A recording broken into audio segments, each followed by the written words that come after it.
You accidentally walk through the wrong wall, not a secret room, not another building, but an endless maze of yellow hallways, buzzing fluorescent lights, and rooms that seem familiar, yet completely wrong.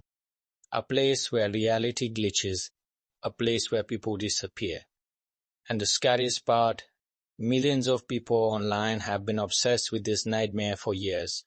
Now that internet legend has become one of 2026's most talked about horror movies. This is Backrooms. And honestly, it might be the future of horror cinema. What's up everyone, welcome back to the channel. Today we're talking about Backrooms, a new ejiofor horror film directed by 20-year-old filmmaker Kane Parsons, also known online as Kane Pixels. What started as a viral YouTube horror series has now evolved into a full theatrical release starring chiwetel, ejiofor, and renate reinsve. But does Backrooms actually live up to the massive hype? Or is it just another internet trend turned into a movie? Let's dive in. For anyone who doesn't know, the Backrooms originated from an internet post that described a strange reality hidden behind our own. The idea is simple. If you no clip out of reality, you'll end up trapped inside an endless maze of empty yellow rooms. No windows, no exits, just old carpet, buzzing lights, and the feeling that something is watching you. The concept exploded online because it tapped into a very specific fear, not fear of monsters, fear of places, fear of places, fear of being lost, fear of spaces that feel familiar but completely wrong.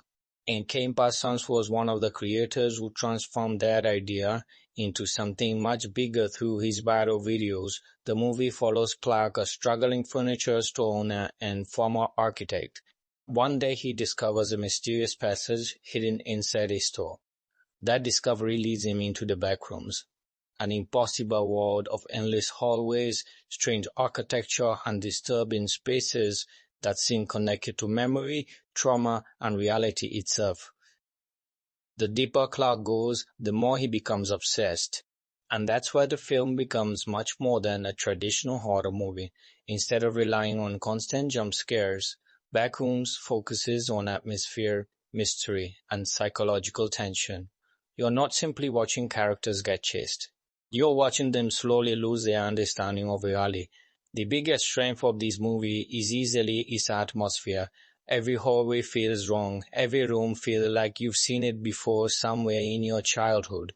An empty office, a forgotten basement, a hotel corridor, a waiting room. The movie constantly creates a feeling of déjà vu, and that's exactly why it works. The backrooms aren't scary because they're filled with monsters. They're scary because they feel real. The production design is incredible. The sound design is even better. Sometimes the only thing you hear is the hum of fluorescent lights, and somehow that becomes terrifying. The film also uses found footage elements mixed with cinematic storytelling, creating a unique visual style that feels fresh compared to most modern horror movies. Now, the movie isn't perfect. Some viewers will probably find the pacing slow. The story intentionally avoids giving clear answers, and if you're expecting a traditional horror film with non-stop action and jump scares, you might leave disappointed.